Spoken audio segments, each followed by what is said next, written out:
Hi, it's me again with Corel Draw Tips and Tricks, and I just posted on Epilogue's fan Facebook page this roll of stamp holder or dispenser, and it's a loose fit. I might even try in a couple of days to make a tighter fit box. I did have to glue it together, and I did use rubber bands. This is a two-part box. It's got a flat edge on the bottom and finger joints in this bottom board, and then the top doesn't have a bottom and it slides on top of the other box. The only thing I would do different is I would maybe make my base a little bit wider.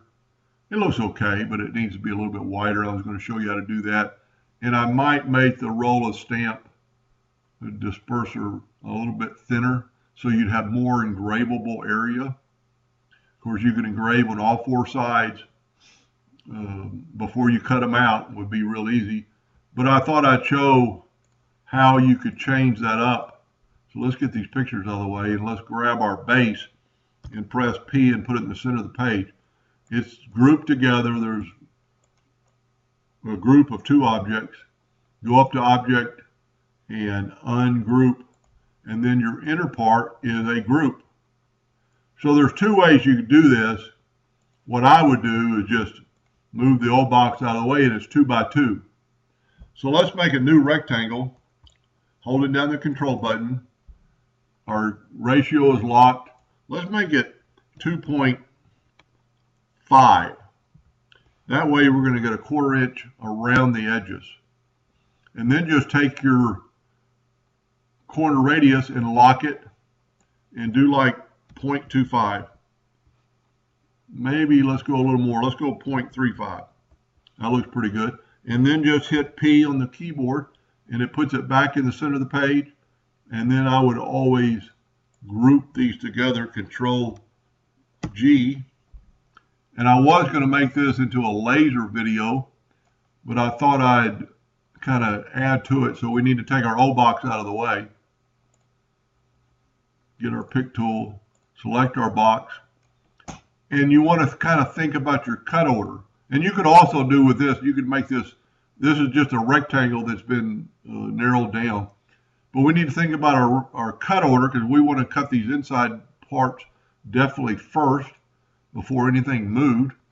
So you could go to Windows, Dockers, Object Manager, and open up your layer and click on, okay, that's grouped together. So let's ungroup them.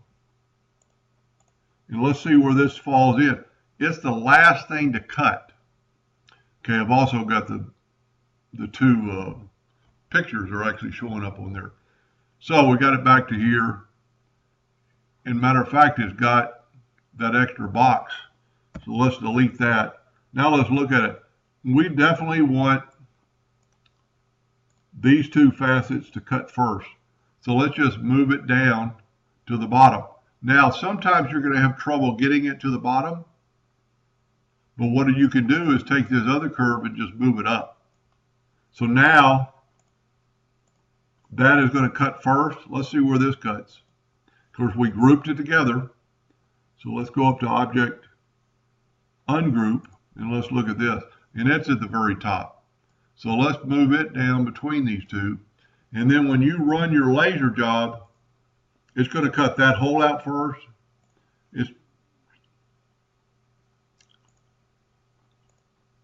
Okay, I moved the wrong rectangle.